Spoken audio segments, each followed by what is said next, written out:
ನಮಸ್ಕಾರ ಸ್ನೇಹಿತರೆ, ಟೀಚರ್ ರಿಕ್ರೂಟ್ಮೆಂಟ್ಗೆ ಸಂಬಂಧಪಟ್ಟ ಹಾಗೆ ಒಂದು ಭಾಳ ಪ್ರಮುಖವಾದಂಥ ವಿಡಿಯೋ. ದಯಮಾಡಿ ಸ್ಕಿಪ್ಪರ್ ಸ್ಟಾಪ್ ಮಾಡೋದಾಗಲಿ ಮಾಡಲಿಕ್ಕೆ ಹೋಗ್ಬಿಡಿ, ಕೊನೆವರೆಗೂ ನೋಡಿ. ಏಕೆಂದರೆ ಈ ಟೀಚರ್ ರಿಕ್ರೂಟ್ಮೆಂಟ್ಗೆ ಯಾರೆಲ್ಲ ಅಪ್ಲಿಕೇಶನ್ ಹಾಕಬೇಕು ಅಂತ ಅಂದ್ಕೊಂಡಿದ್ದೀರೋ ಅವರು ಸಾಕಷ್ಟು ಜನ ಲಕ್ಷಾಂತರ ಸಂಖ್ಯೆಯ ಅಭ್ಯರ್ಥಿಗಳು ಏನು ಮಾಡ್ತಾರೆ, ಅವರ ಒಂದು ಮೀಸಲಾತಿ ಕೋಟಾದ ಅಂಡರಲ್ಲಿ ಅಪ್ಲಿಕೇಶನ್ಸನ್ನು ಅವ್ರು ಸಲ್ಲಿಸಬೇಕಾಗತ್ತೆ. ಸೊ ಅಂಥ ಒಂದು ಟೈಮಲ್ಲಿ ಅರ್ಜಿ ಸಲ್ಲಿಕೆಯ ಕೊನೆಯ ದಿನಾಂಕ ಅಂತ ಏನಿರುತ್ತೆ, ಆ ಕೊನೆಯ ದಿನಾಂಕದ ಒಳಗೆ ನೀವು ಮೀಸಲಾತಿ ಅಡಿಯಲ್ಲಿ ಅಪ್ಲಿಕೇಶನ್ ಹಾಕಬೇಕು ಅಂತ ಅಂದ್ಕೊಂಡಿದ್ರೆ ಆ ಎಲ್ಲ ಮೀಸಲಾತಿ ಪ್ರಮಾಣ ಪತ್ರಗಳನ್ನು ಅಷ್ಟರ ಒಳಗಡೆ ನೀವು ಸಿದ್ಧತೆಯನ್ನು ಮಾಡಿ ಇಟ್ಕೊಳ್ಬೇಕಾಗುತ್ತೆ.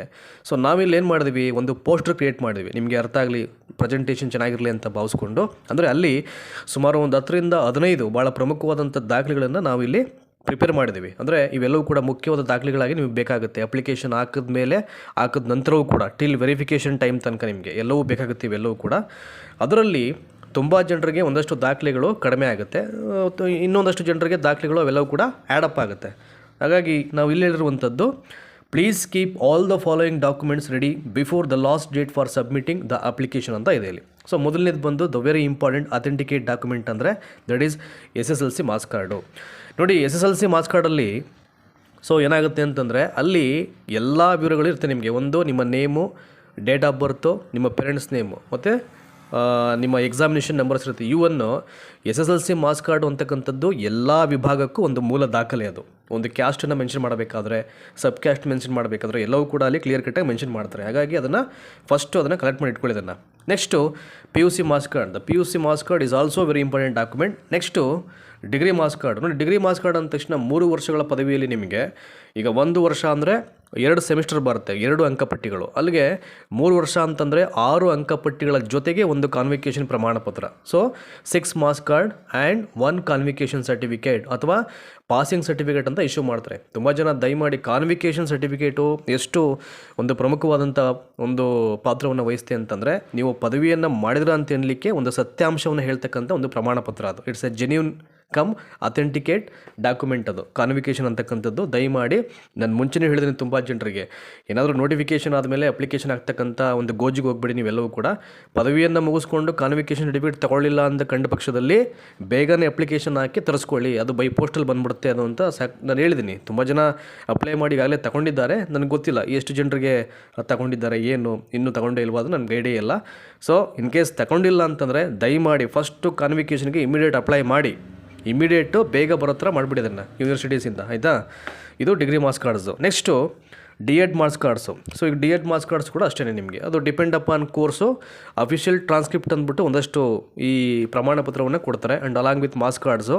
ಮತ್ತು D.Edಗೆ ಪೂರಕವಾಗಿ ಏನೆಲ್ಲ ಡಾಕ್ಯುಮೆಂಟ್ಸನ್ನು ನಿಮ್ಮ ಹತ್ರ ಅದ್ರ ಪ್ರೊವೈಡ್ ಅಂತ ಕೊಟ್ಟಿದ್ದಾರೆ ನಿಮಗೆ, ಅವೆಲ್ಲವನ್ನು ದಯಮಾಡಿ ನೀವು ಅದನ್ನು ಸಂಗ್ರಹ ಮಾಡಿ ಇಟ್ಕೊಳ್ಳಿದ್ದನ್ನು, ಅದು ಖಂಡಿತವಾಗ್ಲೂ ಬೇಕಾಗುತ್ತೆ. ಸೊ ಏನಾಗುತ್ತೆ, ಅಪ್ಲಿಕೇಶನ್ ಹಾಕಬೇಕಾದ್ರೆ ಸ್ಕ್ಯಾನಿಂಗ್ ಮಾಡಬೇಕು ಅಂತಂದಾಗ ಸೊ ಕೆಲವು ಎಲ್ಲ ಮಾರ್ಕ್ಸ್ ಕಾರ್ಡ್ಸನ್ನು ನೀವು ಅದನ್ನು ಕೀಪ್ ಮಾಡಲೇಬೇಕಾಗುತ್ತೆ ಸ್ಕ್ಯಾನಿಂಗ್ಗೆ. ಅಥವಾ ಸ್ಕ್ಯಾನಿಂಗ್ ಅಲ್ಲದೇ ಜಸ್ಟ್ ಬರೀ ಮಾರ್ಕ್ಸು, ಇಯರ್ ಆಫ್ ಪಾಸಿಂಗು, ನಿಮ್ಮ ನೇಮು ಇವೆಲ್ಲ ಕೇಳಿದಾಗ ಅದನ್ನು ನೋಡ್ಕೊಂಡು ಟೈಪ್ ಮಾಡ್ಬೋದು. ಸ್ಕ್ಯಾನಿಂಗ್ ಅಂತ ಬಂದಾಗ ಪ್ರತಿಯೊಂದು ಮಾರ್ಕ್ಸ್ ಕಾರ್ಡನ್ನು ಸ್ಕ್ಯಾನ್ ಮಾಡಲೇಬೇಕಾಗುತ್ತೆ. ಆವಾಗ ಆ ಒರಿಜಿನಲ್ ಡಾಕ್ಯುಮೆಂಟ್ಸು ಅತ್ಯಗತ್ಯವಾಗಿ ಬೇಕಾಗಿರುತ್ತೆ. ನೆಕ್ಸ್ಟು ಇದಾದ ನಂತರದಲ್ಲಿ ಭಾಳ ಮುಖ್ಯವಾಗಿ ಇನ್ನೊಂದು B.Ed marks card. It is very important ಇದು B.Ed ಮಾರ್ಕ್ಸ್ ಕಾರ್ಡು. ನೋಡಿ, ಇಲ್ಲಿ ನೀವು ಪೇಪರ್ 1ಗೆ ಅಪ್ಲೈ ಮಾಡಬೇಕು ಅಂತಂದರೆ PUC + D.Ed ಆಗಿರಬೇಕು. ಅಂದರೆ ಬೇಸಿಕ್ ಕ್ವಾಲಿಫಿಕೇಷನ್ ಹೇಳ್ತಾ ಇರೋದು ನಾನು, ಅದು ನಿಮಗೆ ಗೊತ್ತೇ ಇದೆ. ಅವೆರಡೂ ದಾಖಲೆಗಳು ಬೇಕಾಗುತ್ತೆ. ಇನ್ನು B.Ed ಅಂತ ಬಂದಾಗ 6 to 8 ಕೇಡರ್ಗೆ ಬರುತ್ತೆ ಅದು ಅಲ್ವಾ. ಸೊ ಮುಂಚೆ ಎಲ್ಲ 1 year ಇತ್ತು, ಅವಾಗ ಏನು ಮಾಡ್ತಾಯಿದ್ರು, ಅಫಿಷಿಯಲ್ ಟ್ರಾನ್ಸ್ಕ್ರಿಪ್ಟ್ ಅಂತ ಕೊಡ್ತಾಯಿದ್ರು, ಅದರ ಜೊತೆಗೆ ಒಂದು ಕಾನ್ವಿಕೇಷನ್ ಸರ್ಟಿಫಿಕೇಟ್ ಬರ್ತಾಯಿತ್ತು. ಈಗ 1 year ಇದ್ದಿದ್ದು 2 years ಆದ ನಂತರದಲ್ಲಿ ಆ 2 ವರ್ಷಗಳಿಗೆ ಪ್ರೊಸೀಜರ್ ಏನು ಬರುತ್ತೆ, ಎಷ್ಟು ಈ ಅಫಿಷಿಯಲ್ ಟ್ರಾನ್ಸ್ಕ್ರಿಪ್ಟ್ ಅಂತಕ್ಕಂಥ ಪ್ರಮಾಣ ಪತ್ರವನ್ನು ಕೊಡಲಾಗುತ್ತೆ ಅಥವಾ ಅಂಕಪಟ್ಟಿಯನ್ನು ಇಶ್ಯೂ ಮಾಡ್ತಾರೋ, ಅದೆಲ್ಲವೂ ಕೂಡ ಯಾರು 2 ವರ್ಷ ಮಾಡಿರ್ತಾರೋ ಅವ್ರಿಗೆ ತುಂಬ ಚೆನ್ನಾಗಿ ಐಡಿಯಾ ಇರುತ್ತೆ. ಅಂದರೆ ನಾನು ಹೇಳುವಂಥದ್ದು, B.Ed ಕೋರ್ಸ್ ಕಂಪ್ಲೀಟ್ ಆದ ನಂತರದಲ್ಲಿ ಈಗ 2 years ಆದಮೇಲೆ ಅದಕ್ಕೆ ಪೂರಕವಾದಂಥ ಏನೆಲ್ಲ ಪ್ರಮಾಣ ಪತ್ರಗಳನ್ನು ಯೂನಿವರ್ಸಿಟೀಸ್ ಪ್ರೊವೈಡ್ ಮಾಡ್ತಾರೆ, ಕಾಲೇಜಿಂದ ಕೊಡ್ತಾರೆ, ದಯಮಾಡಿ ಅಷ್ಟನ್ನು ಕಲೆಕ್ಟ್ ಮಾಡಿ ಇಟ್ಕೊಳ್ಳಿ ಈಗಲೇ, ಆಯಿತಾ. ಅದು ಭಾಳ ಮುಖ್ಯ ನಿಮಗೆ. ಅಂದರೆ ಕಾನ್ವಿಕೇಷನ್ ಅಂತೂ ಇದ್ದೇ ಇರುತ್ತೆ B.Edಗೆ, ಅದು ಭಾಳ ಪ್ರಮುಖವಾದ ದಾಖಲೆ ಆಗುತ್ತೆ, ಅದು ಬೇಕೇ ಬೇಕು. ಆ್ಯಂಡ್ ಅಲಾಂಗ್ ಅದ್ರ ಜೊತೆಗೆ ಇನ್ನೊಂದು ಪಾಸಿಂಗ್ ಸರ್ಟಿಫಿಕೇಟ್ ಅಂತ ಇಶ್ಯೂ ಮಾಡ್ತಾರೆ. ಇನ್ ಕೇಸ್ ಕಾನ್ವಿಕೇಷನ್ ಇಲ್ಲ ಅಂತಕ್ಕಂಥ ಸಂದರ್ಭದಲ್ಲಿ ಕೂಡ ಪಾಸಿಂಗ್ ಸರ್ಟಿಫಿಕೇಟ್ ಕೂಡ ನಿಮಗೆ ವ್ಯಾಲಿಡ್ ಆಗುತ್ತೆ, ಆಯಿತಾ. ನೆಕ್ಸ್ಟು ಇನ್ನೊಂದು ಪಿ ಜಿ ಮಾಸ್ ಕಾರ್ಡ್ ನೋಡಿ, ಇಲ್ಲಿ ಪಿ ಜಿ ಮಾಸ್ ಕಾರ್ಡ್ ಅಂದ ತಕ್ಷಣ ಕೆಲವರೆಲ್ಲ ಹೈಯರ್ ಎಜುಕೇಷನ್ ಮಾಡಿರ್ತಾರೆ ನಿಮಗೆ. ಇವಾಗ ನೀವು H S T R qualification ಏನು ಬೇಕಾಗುತ್ತೆ ಬೇಸಿಕ್ ಆಗಿ ನಿಮಗೆ ಅವ್ರು ಹೇಳಿರುವಂಥದ್ದು. ಟಿ ಇ ಟಿನೂ ಬೇಕಾಗಿಲ್ಲ, ಪಿ ಜಿನೂ ಬೇಕಾಗಿಲ್ಲ ಅಂತಿದೆ ಈಗ CNR ಅಲ್ಲಿ ಅಫಿಷಿಯಲ್ ನೋಟಿಫಿಕೇಶನ್ ಕೂಡ ಆಗಿಬಿಡಿದೆ ನಿಮಗೆ. ಅದು ಕ್ಲಿಯರ್ ಕಟ್ ಆಗಿ ಗೊತ್ತಾಗ್ಬಿಡಿದೆ ನಿಮಗೆ. ಅಂದರೆ ಡಿಗ್ರಿ ಪ್ಲಸ್ ಬಿ ಎಡ್ ಆದರೆ ಸಾಕು ಅಂತ ಅಂದ್ಬಿಡಿ. ಇನ್ ಕೇಸ್ ಅಲ್ಲಿ ಏನಾದರೂ ಎಕ್ಸ್ಟ್ರಾ ಕಾಲಮ್ಸಲ್ಲಿ ಅಪ್ಲಿಕೇಶನ್ ಹಾಕಬೇಕಾದ್ರೆ ಹೈಯರ್ ಎಜುಕೇಷನ್ ಕ್ವಾಲಿಫಿಕೇಷನ್ಸ್ ಕೇಳಿದ್ರೆ ನೀವು ಅಲ್ಲಿ ಹೇಳ್ಬೋದು ಬೇಕಾದರೆ ಅಷ್ಟೇ. ಅದಿಲ್ಲ ಅಂತಂದರೆ ಏನು ಪ್ರಾಬ್ಲಮ್ ಇಲ್ಲ.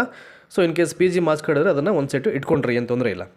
ಇನ್ನು TET marks card it is a very important ನಿಮಗೆ authenticate document TET marks cards. ಯಾಕೆಂದರೆ TET ಅರ್ಹತೆಯನ್ನು ಪಡ್ಕೊಂಡಂಥ ಪ್ರಮಾಣ ಪತ್ರಗಳು ಇಲ್ಲದೇ ಇದ್ದರೆ ನೀವು ಯಾವುದಕ್ಕೂ ಅಪ್ಲಿಕೇಶನ್ ಹಾಕೋಕ್ಕಾಗಲ್ಲ. HSTR ಬಿಟ್ಟು ನೀವು PSTRಗೂ ಅಪ್ಲಿಕೇಶನ್ ಹಾಕ್ಲಿಕ್ಕಾಗಲ್ಲ, GPT ಅಪ್ಲಿಕೇಶನ್ ಹಾಕ್ಲಿಕ್ಕಾಗಲ್ಲ. ಅದು ಗೊತ್ತಿರಲಿ. ಅಂದರೆ ತುಂಬ ಜನ ಕೇಳ್ಬೋದು, ಸರ್ ನಾವು ತುಂಬ ಸಲ TET ಎಕ್ಸಾಮನ್ನು ಬರೆದು ನಾವು ಪಾಸ್ ಮಾಡಿದ್ದೀವಿ, ತುಂಬ ಮಾಸ್ ಕಾರ್ಡ್ಸ್ ನಮ್ಮ ಹತ್ರ ಇದೆ ಅಂತ ತುಂಬ ಜನ ಹೇಳ್ತಾರೆ. ಆದರೆ ನಿಮ್ಮ ಹತ್ರ ಎಷ್ಟೇ TET ಎಕ್ಸಾಮ್ ಬರೆದು ಮಾಸ್ ಕಾರ್ಡ್ ಇದ್ದರೂ ಕೂಡ ಅದರಲ್ಲಿ highest number of marks card ಅಂದರೆ ಅತಿ ಹೆಚ್ಚು ಅಂಕವನ್ನು ಪಡ್ಕೊಂಡಿರ್ತಕ್ಕಂಥ ಅರ್ಹತಾ TET ಪ್ರಮಾಣ ಪತ್ರ ಯಾವುದಿರುತ್ತೆ ಆ ಒಂದು ಅಂಕವನ್ನು ಮಾತ್ರ ನೀವು ಅಲ್ಲಿ ಅಪ್ಲಿಕೇಶನ್ ಹಾಕಬೇಕಾದ್ರೆ ಅಲ್ಲಿ ಕೊಡುವಂಥದ್ದು. ಹಾಗಾಗಿ ಆ ಒಂದು ಪ್ರಮಾಣ ಪತ್ರವನ್ನು ಮಾತ್ರ ಇಟ್ಕೊಳ್ಳಿಕ್ಕೆ ನೀವು ಪ್ರಯತ್ನ ಮಾಡಬೇಕು, ಅದರ ಸಿದ್ಧತೆಯನ್ನು ಮಾಡ್ಕೊಳ್ಳಿ. ಅರ್ಥ ಆಗಿದೆ ಅಂತ ಭಾವಿಸ್ಕೊತೀನಿ. ಇನ್ನು ಜಾಸ್ತಿ ಕನ್ಫ್ಯೂಸ್ ಕ್ರಿಯೇಟ್ ಮಾಡ್ತಿರುವಂಥದ್ದು ಈಗ income and caste certificate. First ಇದನ್ನು ಹೇಗೆ ಯಾವ ರೀತಿ ಇಶ್ಯೂ ಮಾಡ್ತಾರೆ ನೋಡಿ. SC ST ಕ್ಯಾಟಗರಿಯವರಿಗೆ ಏನಾಗುತ್ತೆ, ಒಂದೇ ಸಲ ನಿಮಗೆ ಕ್ಯಾಸ್ಟ್ ಸರ್ಟಿಫಿಕೇಟನ್ನು ಪ್ರೊವೈಡ್ ಮಾಡುವಂಥದ್ದು. ಅರ್ಥ ಮಾಡ್ಕೊಳ್ಳಿ ಇದನ್ನು, ಆಯಿತಾ. ಒಂದು ಬರುತ್ತೆ ಕ್ಯಾಸ್ಟ್ ಸರ್ಟಿಫಿಕೇಟು, ಅದು ಲೈಫ್ ಲಾಂಗ್ ಇರುತ್ತೆ ವ್ಯಾಲಿಡಿಟಿ,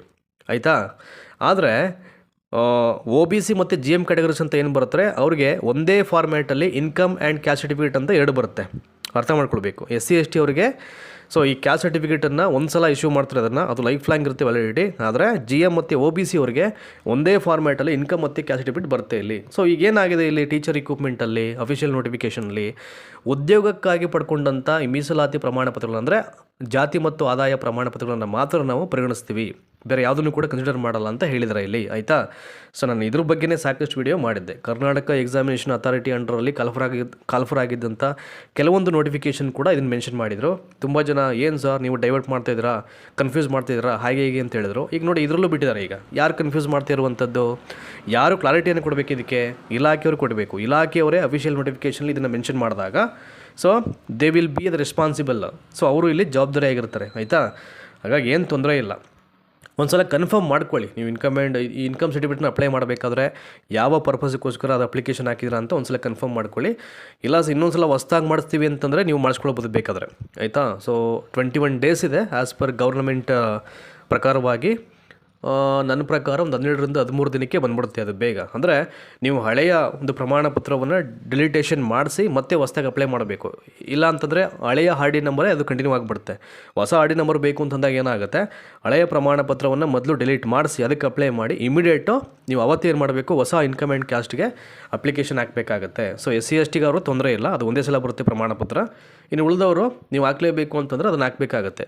ಇಲ್ಲ ಅಂದರೆ ಏಕೆಂದರೆ ಸ್ವಲ್ಪ ಕ್ಲಾರಿಟಿ ಇಲ್ಲ ಇದು, ಅಲ್ಲಿ ನೋಟಿಫಿಕೇಷನಲ್ಲಿ ಮೆನ್ಷನ್ ಮಾಡಿಬಿಟ್ಟಿದ್ದಾರೆ ಉದ್ಯೋಗಕ್ಕಾಗಿ ಪಡ್ಕೊಂಡಂಥ ಪ್ರಮಾಣ ಪತ್ರ ಅಂತ. ಈಗ ತುಂಬ ಜನ ಮುಂಚೆ ಎಲ್ಲ ಓದಬೇಕಾದ್ರೆ ವಿದ್ಯಾಭ್ಯಾಸಕ್ಕಾಗಿ ಅಂತ ಕೊಡ್ತಾಯಿದ್ರು. ಈಗ ಸರ್ಕಾರಿ ಕೆಲಸ ಅಂತಂದಾಗ ಅದನ್ನು ಫಾರ್ ಜಾಬ್ ಪರ್ಪಸ್ ಅಂತಲೇ ಕೊಡಬೇಕಾಗತ್ತೆ.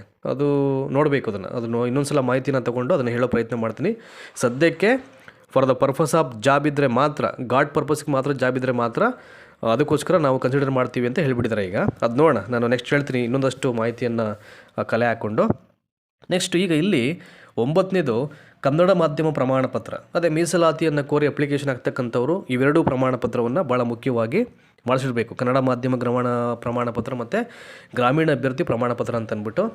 ಸೊ ಈ ಎರಡೂ ಪ್ರಮಾಣ ಪತ್ರಗಳಿಗೆ ಅವ್ರು ಕೊಟ್ಟಿರ್ತಕ್ಕಂಥ ರಿಸರ್ವೇಷನ್ಸ್ ಪರ್ಸೆಂಟೇಜ್ ಎಷ್ಟಿದೆ ಅದು, ಮತ್ತು ಸರ್ಕಾರದ ಯಾವ ಆದೇಶ ಸಂಖ್ಯೆಯನ್ನು ಹೊಂದಿರಬೇಕಿದು ಪ್ರಮಾಣ ಪತ್ರ, ಅದ್ರ ಬಗ್ಗೆ ನಿಮ್ಗೆ ಹೇಳ್ತೀನಿ. ವಿಡಿಯೋ ಲೆಂತಿ ಆಗಿಬಿಡುತ್ತೆ ಒಂದರಲ್ಲೇ ಹೇಳಿದ್ರೆ. ಸೊ ಈ ಕನ್ನಡ ಮಾಧ್ಯಮ ಪ್ರಮಾಣ ಪತ್ರ ಅಂತಂದರೆ ಒಬ್ಬ ಅಭ್ಯರ್ಥಿ ಕನ್ನಡ ಮಾಧ್ಯಮದಲ್ಲಿ ವ್ಯಾಸಂಗ ಮಾಡಿದೆ ಅಂತ ಪ್ರೂವ್ ಮಾಡ್ತಕ್ಕಂಥ ಪ್ರಮಾಣ ಪತ್ರ. ಇನ್ನೊಂದು ಗ್ರಾಮೀಣ ಅಭ್ಯರ್ಥಿ ಪ್ರಮಾಣ ಪತ್ರ ಅಂದರೆ ಸೊ ಸೇಮ್ ಅದಕ್ಕೆ, ಅಂದರೆ ಗ್ರಾಮೀಣ ಭಾಗದಲ್ಲಿ ಅವನು ಓದಿದ್ದಾನೆ ಅನ್ನಲಿಕ್ಕೆ ಹೇಳ್ತಕ್ಕಂಥ ಪ್ರಮಾಣ ಪತ್ರ ಅದು, ಇಟ್ಸ್ ಎ ಪ್ರೂಫ್ ಅದು. ಇನ್ನೊಂದು HK ಸರ್ಟಿಫಿಕೇಟು ಹೈದರಾಬಾದ್ ಕರ್ನಾಟಕ, ಅಂದರೆ ಆ ಭಾಗದವರು ಅಲ್ಲೇ ಇದು ಓದಿರಬೇಕು, ಅವರು ಅದೇ ಪ್ರದೇಶದಲ್ಲಿ ಅವರು ವ್ಯಾಸಂಗವನ್ನು ಮಾಡಿರಬೇಕು, ಅವ್ರಿಗೆ ಅದು HK ಸರ್ಟಿಫಿಕೇಟು ಅನ್ವಯ ಆಗುತ್ತೆ. ಇದು ನಾನ್ HKದವ್ರಿಗೆ ಬರಲ್ಲ ಇದು. ಇನ್ನು PS ಸರ್ಟಿಫಿಕೇಟು ಅಂದರೆ ಫಿಸಿಕಲ್ ಹ್ಯಾಂಡಿಕ್ಯಾಪ್, ಈಗ ಅಂಗವೈಕಲ್ಯವನ್ನು ಅವರು ಬೇಸಾಗಿಟ್ಕೊಂಡು ಅಪ್ಲಿಕೇಶನ್ ಹಾಕಿದ್ರೆ ಅದರ ಕೊಟ್ಟಾದ ಮೇಲೆ ಆ ಒಂದು PS ಸರ್ಟಿಫಿಕೇಟನ್ನು ಅವರು ವೈದ್ಯಕೀಯ ಪ್ರಮಾಣ ಪತ್ರವನ್ನು ಕೊಡಬೇಕು, ಅಥೆಂಟಿಕೇಟ್ ದಾಖಲೆ ಆಗಿರಬೇಕು ಅದು. ಸೊ ಅದನ್ನು ಪ್ರೊವೈಡ್ ಮಾಡಬೇಕಾಗುತ್ತೆ. ಇನ್ನು ಮಾಜಿ ಸೈನಿಕ ಕೋಟಾದಲ್ಲಿ ಅಪ್ಲಿಕೇಶನ್ ಹಾಕಬೇಕು ಅಂತಂದರೆ ಎಕ್ಸ್-ಆರ್ಮಿ ಸರ್ಟಿಫಿಕೇಟ್ ಅವ್ರ ಹತ್ರ ಇರಲೇಬೇಕು. ಇನ್ನು ಭಾಳ ಮುಖ್ಯವಾಗಿ Aadhaar card, it is A main document. Aadhaar ನೋಡಿ ಅಲ್ಲಿ ಹೆಸರಲ್ಲೇ ಇದೆ, ಎಲ್ಲದಕ್ಕೂ ಆಧಾರ್ ಕಾರ್ಡೇ ಆಯಿತಾ.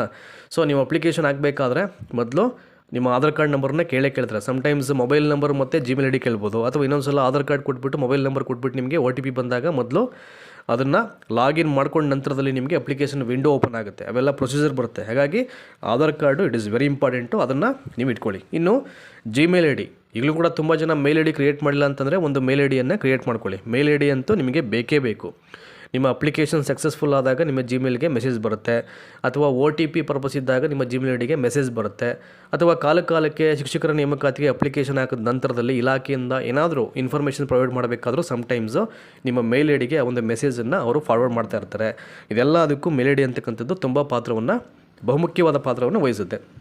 ಸೊ ಇನ್ನು ಕೊನೆಯದಾಗಿ very important photo and signature. ನಿಮಗೆಲ್ಲ ಗೊತ್ತು ಇದೆ, ನಿಮ್ಗೆ ಯಾವುದೇ ಇಲಾಖೆ ಪರೀಕ್ಷೆ ಆದರೂ ಏನು ಮಾಡಬೇಕು, ನಿಮ್ಮ ಫೋಟೋ ಮತ್ತು ಸಿಗ್ನೇಚರನ್ನ ಕೇಳ್ತಾರೆ, ಅದನ್ನು ಸ್ಕ್ಯಾನ್ ಮಾಡಿ ಅಪ್ಲೋಡ್ ಮಾಡಬೇಕಾಗತ್ತೆ. ಹಾಗಾಗಿ ದಯಮಾಡಿ ಯಾವುದೋ 5 ವರ್ಷ 6 ವರ್ಷ ಹಳೆಯ ಫೋಟೋಗಳನ್ನು ಇಟ್ಕೊಂಡು ಅದನ್ನೇ ಕ್ಯಾರಿ ಮಾಡ್ಲಿಕ್ಕೆ ಹೋಗ್ಬೇಡಿ. ಇವತ್ತೆಲ್ಲ ಒಂದು 50-60 ರೂಪಾಯಿ ಕೊಟ್ಟರೆ ನಿಮಗೆ ಸುಮಾರು 6 ರಿಂದ 8 ಪಾಸ್ಪೋರ್ಟ್ ಸೈಜ್ ಫೋಟೋಸ್ ಎಲ್ಲ ಬರುತ್ತೆ ಇವತ್ತು. ಸೊ ಲೇಟೆಸ್ಟ್ ಪಾಸ್ಪೋರ್ಟ್ ಸೈಜ್ ಏನಿರುತ್ತೆ ಅವುಗಳನ್ನು ಪ್ರಿಂಟ್ ತೆಗೆಸ್ಕೊಂಡು ಇಟ್ಕೊಳ್ಳಿ. ಒಂದು ವೈಟ್ ಪೇಪರಲ್ಲಿ ಒಂದು ಫೋಟೋವನ್ನು ಅಂಟಿಸ್ಬಿಟ್ಟು ಅದರ ಕೆಳಗಡೆ ನಿಮ್ಮ ಸಹಿ ಮಾಡಬೇಕು, ಅದನ್ನೇ ಅವರು ಅಲ್ಲಿ ಸ್ಕ್ಯಾನ್ ಮಾಡ್ಕೋತಾರೆ ಅಷ್ಟೇ, ಏನೇನು ತೊಂದರೆ ಇಲ್ಲ. ಸೊ ಇದಿಷ್ಟು ನಿಮಗೆ ಅರ್ಥ ಆಗಿದೆ ಅಂತ ಭಾವಿಸ್ತಾ ಇದ್ದೀನಿ. ಏಕೆಂದರೆ ತುಂಬ ಜನರಿಗೆ ಗೊಂದಲ ಇರ್ಬೋದು, ಏನು ಕತೆ, ಯಾವುದನ್ನು ನಾವು ಸಿದ್ಧತೆ ಪ್ರಿಪೇರ್ ಮಾಡ್ಕೊಳ್ಬೇಕು ಅಂತ ಅಂದ್ಬಿಟ್ಟು. ಸೊ ಹಾಗಾಗಿನೇ ನಾನು ಈ ರೀತಿ ಒಂದು ಪೋಸ್ಟರ್ನ ಪ್ರಿಪೇರ್ ಮಾಡಿ ನಿಮಗೆ ಅರ್ಥ ಆಗೋ ರೀತಿಯಲ್ಲಿ ಎಲ್ಲವನ್ನು ಹೇಳಿದ್ದೀನಿ. ಸೊ ಇದರಿಂದ ಆಚೆಗೆ ಏನಾದರೂ ಡೌಟ್ಸ್ ಇದ್ದರೆ ಸೊ ದಯವಿಟ್ಟು ಕಮೆಂಟ್ ಮಾಡಿ. ಸೊ ಕಮೆಂಟ್ ಸೆಕ್ಷನಲ್ಲಿ ನಿಮಗೆ ಆನ್ಸರ್ ಮಾಡ್ತಕ್ಕಂಥ ಪ್ರಯತ್ನ ಮಾಡ್ತೀನಿ. ಸೊ ಈ ಕಂಟೆಂಟ್ ಇಷ್ಟ ಆಗಿದರೆ ನಿಮ್ಮ ಎಲ್ಲ ಸ್ನೇಹಿತರಿಗೂ ಶೇರ್ ಮಾಡಿ, ಅಂದರೆ ಎಲ್ಲ ಟೀಚರ್ ಆಸ್ಪಿರೆಂಟ್ಸ್ಗೂ ಶೇರ್ ಮಾಡ್ತಕ್ಕಂಥ ಒಂದು ಪ್ರಯತ್ನ ಮಾಡಿ. ಸೊ ಧನ್ಯವಾದ ಇಷ್ಟೊತ್ತು ಈ ವಿಡಿಯೋನ ವಾಚ್ ಮಾಡೋದಕ್ಕೆ. Thank you so much.